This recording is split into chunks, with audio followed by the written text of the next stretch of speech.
Ilbosyan Libungan? Midsayap. Midsayap. Haji Nor Sultan Sanday. Good morning, Sir Erwin and Sir Ebs. Always kami nakaantabay sa inyong programa sa Good DXMY morning. from Davao de Oro. Wow. Layo ah. Straight Si Bayo to Mukol the sa point. Timbang Waya, good morning din. Si Sukarno Elsa, good morning. Bots Inta, good morning. At si Sir Taha, good morning. Morning po. Si Faida Mabang Sukor, mapiyapita sa langit. Morning, morning. To the point. Sige, Tulitera, Jumanib, sa iba pang mga usapin. Nitong nagdaang araw Weekend. din mga kasama, weekend. Weekend, oh. Oh, may kumalat sa social media na hindi gaanong malinaw. Malinaw na information. Binabanggit na may kapitan, may anak, nagkagulo, Dito pala yun. suntukan. Akala ko sa labas yun ng city. Kahit ako rin kasamang Sir Erwin, akala ko sa labas. Yun pala, nung pakinggan ko yung mga sigawan, Conversation, oo. sa loob, dito rin sa atin, sa Cotabato City. Sa isang sabi natin, commercial establishment, Oo. mga kasama. Sige nga, anong information dito ng PNP dahil rumispondi yung PNP dito, Radyo Ebs eh? Nasa linya mga kasama, si Ma'am Police Lieutenant Rosel Evangelista sa ating panayam. Good morning po, Ma'am Evangelista sa DXMI po. Si Manager Sir Erwin Kabilbigan at Eb Sabang po. Good morning, Ma'am. Morning, ma'am. Good morning po, Sir Erwin and Sir Ebs at sa lahat po ng nakikinig ng DXMY. Magandang umaga po. Opo. Pakisalaysay po sa amin, ma'am, kung ano po yung mga nakuha ninyong impormasyon. At una dito, ma'am, kumpirmado ba na sa Cotabato City nangyari itong komosyon na ito? Yes, Sir Ebs. Dito po sa isang establishmento ng ating Cotabato City po, particularly sa Mother Barangay po, Sir Ebs. Opo. So ano ba yung mga nangyari po that time, ma'am, at kailan ba ito siya naganap? Yes, Sir Ebs. Nangyari po ito ng mga bandang 9 p.m. ng gabi po, May 29, 2026. Nakatanggap po ng tawag yung ating City Tactical Operation Center, CTPO, sa isang concerned citizen that meron pong isang pambubugbog na insidente na nangyari nga sa isang establishmento dyan sa Makapagal Mother Barangay Rosary Heights, Cotabato City. No? So immediately yung ating police station 2 sa pamumuno ni Police Major Alfonso, pumunta at ito na positive at nag-conduct sila ng investigation. Sa initial na investigation po ng ating kapulisan, napag-alaman natin na ito ay isang mauling incident between sa isang victim and as well as a suspect. So pambubugbog yung pangyayari na ito. So yung victim po natin, kilalanin na lang po natin sa isang lalaki po ito, 21 years old, single at residente rin po ng Cotabato City. As well as other suspect na ina-allege ng ating victim na isang 18 years old, single at residente po ng Cotabato City rin po with other kasama po, may mga kasama din po siya. And during that time, itong ating victim, nagkaroon sila ng altercation. Sa initial altercation, yun ang sabi ng ating investigation, nagkaroon ng hidwaan. And nabugbog nga yung ating victim 1 as resulted na nagkaroon ng mauling incident. So yung ating victim, nakasustain ng mga injuries sa iba't ibang part ng kanyang katawan at ito po'y dinala na po sa Cotabato Regional Medical Center for medical treatment po. And as well as after the incident, yung mga suspect na ina-allege po ay umalis po agad sa area po. Opo. How true naman po, ma'am, na binabanggit may kapitan umano doon sa nangyaring komosyon na ito, ma'am? Actually, Sir Ebs, sa ating investigation rin, as nailagay sa ating report, yung nagkaroon ng commotion and then yung allegedly na sinasabing suspect, tumawag ito ng companion, And then, yes po, mayroon po tayong mga kasama po, na isabi ng ating biktima dito, and allegedly isang ang kapitan, and as well as another jandos po. Ma'am, yung panununtok between doon sa biktima na 21-year-old and yung 18-year-old na suspect and his company? Opo, yun po yung nasabi lang po dito sa ating report. May mga kasama po. Dahil nga unang-una nagkaroon po ng altercation, so tumawag po ng kasama itong alleged suspect natin and yun po may dumating and it has resulted also sa mauling incident po. Aha. Yeah, anong meron sa establishmento na 'yon? We understand kasi parang kainan. Tama po ba? Anong may activity, may event that night, ma'am? Per information, may activity yata yung ang area dyan, no? Yung establishment na kainan, and nagkaroon nga ng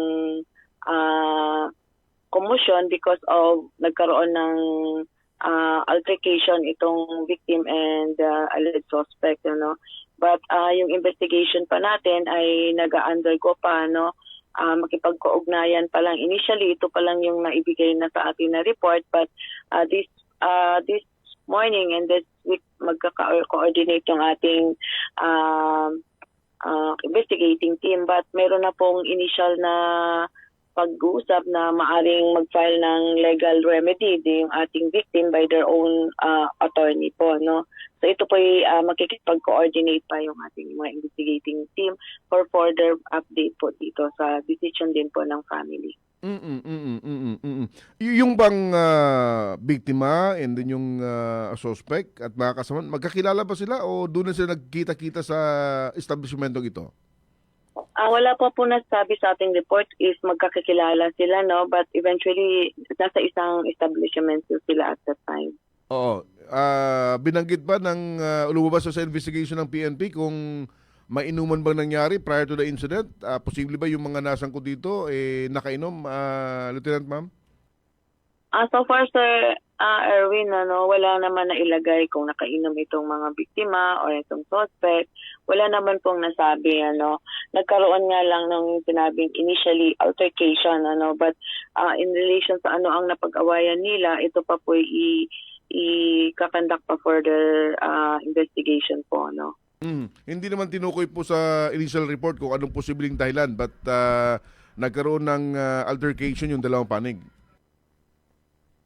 Wala po nasabi. Yung nasabi lang po sa atin, nagkaroon ng heated argument at saka nagka-altercate sila dalawa, yun lang po ang nag-result, So as of the reason on bakit sila nagkaroon ng argumento, ito pa po aalamin natin, Since the family also requested na maaring hahanap sila ng legal remedies by their own attorney. Apo. Yeah. Yung binabanggit na dumating na kapitan, kaanak nung itinuturong suspect, Lieutenant Ma'am? Allegedly, yes po, kaanak po. May naging paliwanag naman po yung opisyal sa ating mga investigador na nung gabing yun, but dumating ho sa area, Ma'am? So far, wala pa po, yun pa lang din po yung magiging subject for investigation natin. May sarili rin pong dahilanan yung kabilang panig. Ito po titingnan din po natin, Sir Erwino, but both victims and suspect has its own legal remedies naman din po if in case they have their own allegation on nangyari sa sitwasyon po. Gaano katagal yung komosyon bago tuluyang napahupa po ito ng ating mga otoridad, Ma'am? It took minutes, but hindi ko po kung exact ilang minuto or hindi naman umabot ng oras, but ito po yung nag-respond agad dating mga kapulisan at the time of 9 p.m. po. Base doon sa mga kumalat ho ng mga videos, nagdulot ho ng may mga gamit mga nasa loob ng establishmentong nasira, Lieutenant Ma'am? Yan din po yung magiging subject natin, Sir Erwin, since yung establishment po, kung sakaling meron pong mga nasira, doon po natin titingnan ano yung magiging civil liability either sa suspect or sa victim. Ito po ay other part of investigation since naman po yun, pagkasira naman po ng gamit ng isang establishment which will fall under civil liability din po sa paninira. Ano ngayon yung magiging direksyon ng ating kapulisan sa pag-iimbestiga dito sa insidenteng ito? We will continue on coordinating the victim sa side ng victim dahil ito po yung unang lumapit po sa atin yung allegedly na victim and ito po ay magiging tuloy-tuloy pa rin po ngayong araw po magkikipag-ugnayan pa rin yung ating investigating team from police station to determine talaga kung ano po yung plano ng biktima in pursuing the case, kung i-acknowledge nila na ang hahawak po ang CCPO in relations po sa ina-alleged na case or they were magkakaroon ng sarili nilang lawyer po for filing the case. Opo. Ma'am, itong nangyari na ito kasi meron din pong na-post si Mayor Bruce Matabalao. Ito nga rin, pambabatok ng biktima, ng suspect sa mga biktima. 3 kasing nakaupo sa lamesa.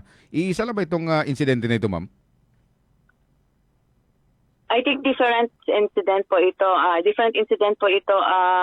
Sir Ebs, ito po'y different cases po. Una po kasi naming na-receive itong case na ito na yung allegedly yung merong i-incite, nag-iinganyo o nag-challenge ng ibang kabataan na nakaupo lamang by means of social media na na-post po ng ating mahal na Mayor, Bruce Matabalao po. Wherein immediately po nag-act po yung ating City Director, nagbigay po ng direktiba na agad-agad puntahan at i-alamin ano itong insidente na ito. But immediately yung ating LGU, BLGU, yung barangay natin na under dito, agad nag-act po, and na i-resolve po nila ito, kaya po during the hour posting to sa aming official Facebook, na i-post po namin na nagkaroon po ng amicable settlement itong pangyayari na ito. Saan ba ito nangyari itong insidente na ito, ma'am? I believe sa area po ng RH11 po, sa Barangay Rosary Heights 11 po. So, yung mga involved po dito, ma'am, suspect or pati na rin po yung mga biktima, ma'am, ano ito ba, mga purong mga kabataan, no? Yes po, Sir Ebs, mga kabataan po, and that's why ang ikinaganda lang po dito, agad-agad yung BLGU din, nag-respond din sa call ng ating mahal na Mayor as well as sa call ng CCPO, and they eventually gumawa po agad ng amicable settlement, hinawakan po yung case, and nagkaharap-harap po doon yung suspect, yung allegedly suspect as well as yung mga kabataan doon, and in front din po ng mga elders nila, and na-resolve na po itong case na ito. Ayun. Pinapakit kasi case ng pambubuli ito, ma'am? Public po. Pero kung sa kaso po natin, mapupol po yan sa unjust vexation, yung yung naghahamon, ng iinit. But public bullying din po yung ginawa nung allegedly ng suspect ko. Okay, sige po. Maraming salamat po, ma'am Evangelista, sa oras, impormasyon na hindi pong binahagi sa ating po mga tagapakinig. Good morning po. Maraming salamat, ma'am. Yes, Sir Eb, Sir Erwin, magandang umaga at mabuhay po kayo, po. Salamat. Salamat po naman. Good morning po sa inyo, ma'am. Ng tanong, straight to the point. Si Police Lieutenant Rosel Evangelista, mga kasama, PIO ng CCPO Cognay dito sa dalawang insidente.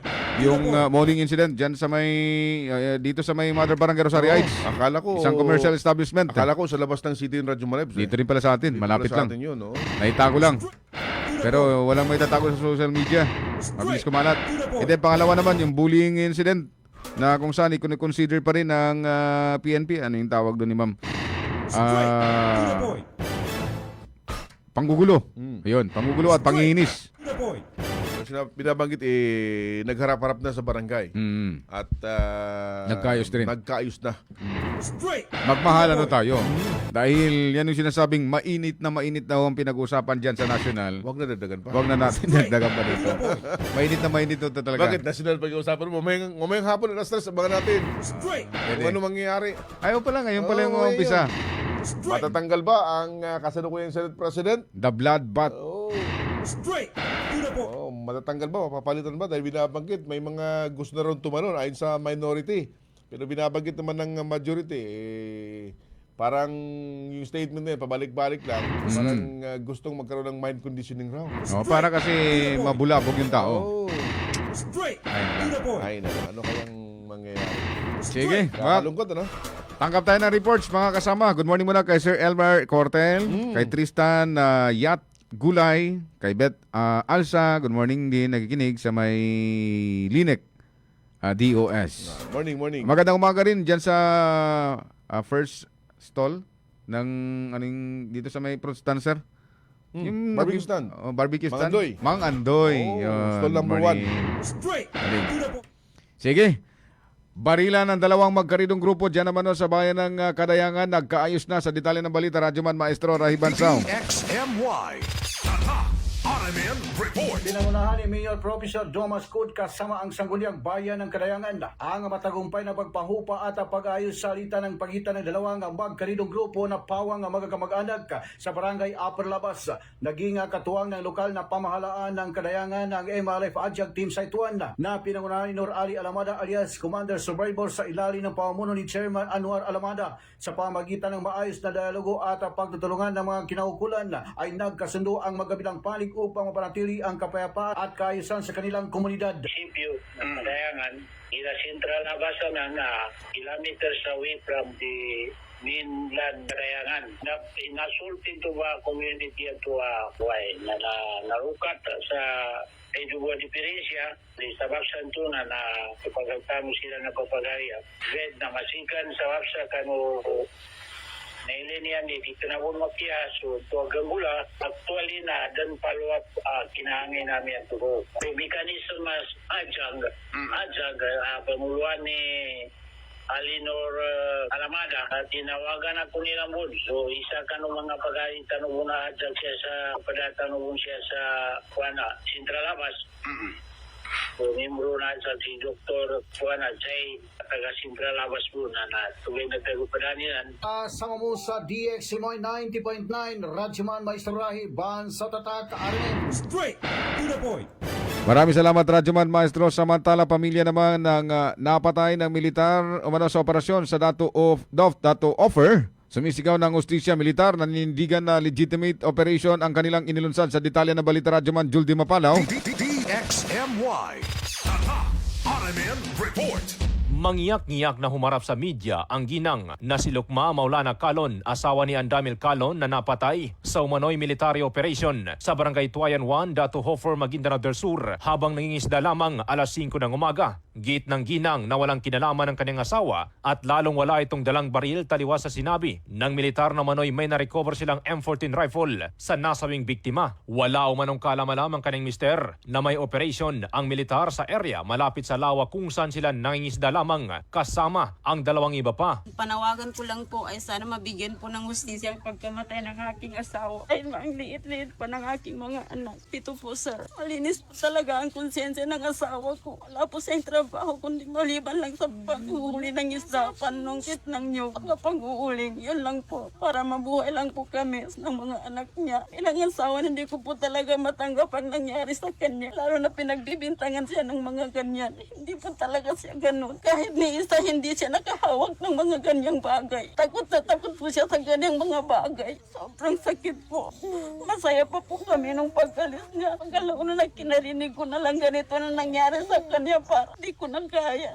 Wala umanong kinalaman sa operasyon ng sinasabing Dawla Islamia Group na target ng militar sa nasabing operasyon si Andamil na tanging panunungkit lamang ng niyog, pangingisda, pagsasaka at pag-uuling ang kanyang gawain at hindi umano ito miyembro ng teroristang grupo. Git ni Nasruddin Maulana, lalaking biyanan ng nasabing mangingisda na wala itong dalang baril kundi kagamitan lamang sa pangingisda ang kanilang bitbit noon nang sila ay pumapalaot sa gitna ng lawa. Sa sir kanya, mga kanina na bintang sir kanin. Dahil ng kabunarin. Kaya niya awata na mamanugang sa aki. Nanyaning kayo kaninya na kabangin sada, kabamyaya, pukat, do, kabaguling, do, kabanuga. Na di ko kasabutan, do, di ko katawang panunan ng kasanditan sa maya-maya gayabakan, grupo. Na nakabamantiyay ni gayabakan. Kanya ba ikuanan kayo na ile no, mga wata ni niya, pito kataw, taman sa kaluman ni niya. Na da, katawang ko siya ay ipangantap sa kanin sa maya-maya gayabakan. Kapias ka no sa mana, nag-ile no, may deti niya ba ang pa sa maya-maya agabukan, madakaya niya abaguyagan. Masakit para sa pamilya ng biktima ang sinapit ng kanilang mahal sa buhay, maging ang dalawang kasama ng nasabing si Andamil Calon. Sinabi ni Mauti sa Mama Kusain na kasalukuyang nasa lakapsel umano ng kapulisan ng kanilang kamag-anak na sina Abi sa Mama Kusain at Norhamin Samad. Git nito na pawang walang katotohanan ang inilalabas na report ng mga kinaukulan at malayo umano sa totoong kaganapan. Pinagbibintangan sila sa napanood namin sa social media na may hawak pa ng baril. Pero ang katotohanan, wala talaga. Pawang walang katotohanan yung mga binibintang nila. Ang tayong gawain lang ng kapatid ko, magsasakay yun. Construction, napasok niya sa farmers, ganun. Sungkit ng nyog, kayan. Sideline nila yung pangingisda. Kasama nila yung nasawi na isa, bali 3 sila. May binibintang sa kanila, nagpaputok sila ng baril. Saka nakuhanan sila na M14 na baril, saka yung isa Armalite. Yan ang masakit sa amin. Kami pa nga yung namatayan, kami pa yung pagbibintangan ng walang katotohanan. Ayun, sa kasalukuyan, yung kapatid ko, saka yung di sa mama ko sa anak ni Papa Samarion. Nauna nang iginit ng militar na legitimate operation ang kanilang inilunsad kung saan target ang higit kumulang 7 miyembro mano ng Dawla Islamiyya na nag-ooperate sa nasabing lugar. Ito ang inihayag ni 6ID at Joint Task Force Central spokesperson Lieutenant Colonel Ronald Suscano. Dalawang magkasunod na enkwentro yung nangyari ng umaga po sa vicinity na Barangay Tuayan 1 at Barangay Tuayan Mother, takop ng Rat Hooper. Simula po kaninang umaga. Yung unang enkwentro po sa pagitan ng 62nd Division Reconnaissance Company ng 6th Infantry Division against more or less 7 na members ng Dawla Islamiyya Sun Group around 6:25 ng umaga. Then 10 minutes after, the same group of Dawla Islamiyya was encountered by elements of 34th Infantry Battalion sa vicinity naman ng Sitio Bagurut, Tuayan Mother of the same municipality. Kasama mo sa DXMY 90.9 RMN Cotabato, Radyoman Jules Di Mapalaw, Tatak RMN. Radyo mo nationwide. Maraming salamat, Radyoman Jules Di Mapalaw. Hopefully, ang Bangsamoro Human Rights Commission, makukuha natin ng payag kaugnay dito nga sa operasyon na binabanggit. Tumatanggi yung mga nasawi o yung pamilya ng nasawi, pamilya ng biktima, binabanggit. And yung binabanggit din na legitimate operation ng ating otoridad. Samantala, Dolly 12, mga kasama, pinalalakas ang proteksyon sa mga manggagawa. Sa detalye ng balita, Radyoman Daisy Mangod. DXMY. Tata RMN Report. Isinusulong ng Department of Labor and Employment o DOLE Region 12 ang mas mahigpit na pagpapatupad ng labor laws sa pamamagitan ng regular na labor inspection sa mga establishmento sa buong Socsargen. Ayon kay DOLE 12 Senior Labor and Employment Officer Kenneth Paul Pakatang, mayroon silang 32 labor inspectors na binigyan ng otoridad na magsagawa ng inspeksyon sa lahat ng pribadong establishmento.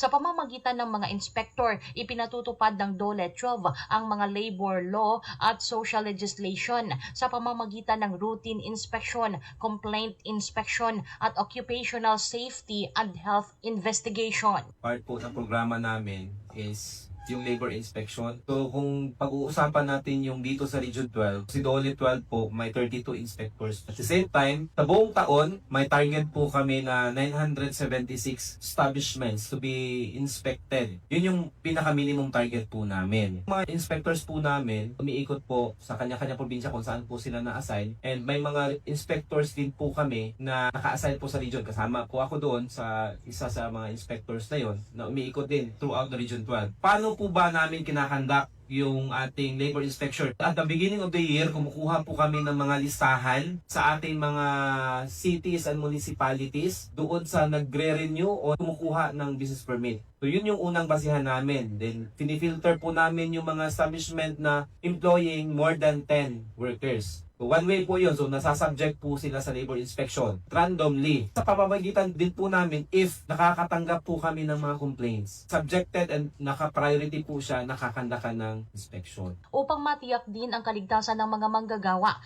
isa rin sa tinututukan ng inspeksyon ng DOLE ang pagsunod sa Occupational Safety and Health o OSH standards. Layunin nitong tiyakin na ang mga lugar paggawa ay ligtas at sumusunod sa pamantayan upang maiwasan ang mga aksidente at panganib sa trabaho.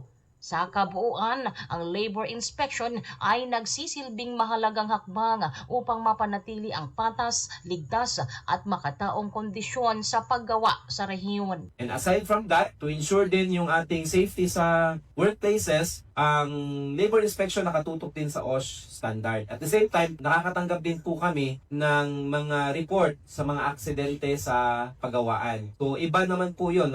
Ang ginagawa po namin doon is nagkakandak po kami ng OSH investigation. Ang tinig ni DOLE 12 Senior Labor and Employment Officer Kenneth Paul Pakatang. Kasama mo sa DXMY 90.9 Radyo Man Daisy Mangud, Tatak RMN. Straight to the point. Salamat Radyo Man Daisy sa detalye ng balita niya. Malungkot na insidente Radyo Man, isang lalaki, yung sinuwag ng kanyang hila-hilang kalabaw. Ba? Ngayong umaga lang dito sa lungsod, sa bahay ng Rosarits number 10. Straight. Base initial na information, yung lalaki, hila-hila yung kalabaw patungo sa slaughterhouse. And then, nasa bahagi sila ng RH10 nang suwagin siya ng kanyang hila-hilang kalabaw. Baka siguro ayaw na nung kalabaw. Ayaw pa nung kalabaw Slaughter? Ingat though hindi ito yung unang mga insidente, may mga ganitong incident pangyayari Radyo Man. Meron na. Kahit ingat, may mga nauna na. Habang hila-hila yung kanyang kalabaw, sinuwag siya. Kahit ingat sa mga kababayan nating may mga alagang kalabaw. Good morning kay Kagawad Romeo Fernandez Collado. Good morning kay Chairman Joe Binangon. Oy, morning sir. At kay Faida Mabang Sukor, good morning. Parids Abdurrahman Impal, good morning. Okay. At saka si Sir Banjo Mampon Alhaj. Morning. Ang admin ng SKMDN. Ay, congrats din nga pala sa Sultan Kudarat MPS. Bakit? Nanalo sila sir, first placer sa EMPO Challenge. Sa 12 municipalities o MPS, sila yung nangunguna. At pangalawa naman ng Kabuntalan MPS. Pangatlo ang UP MPS. Congratulations kay Police Colonel Ismail Madin. Magandang lalaki kayo sir.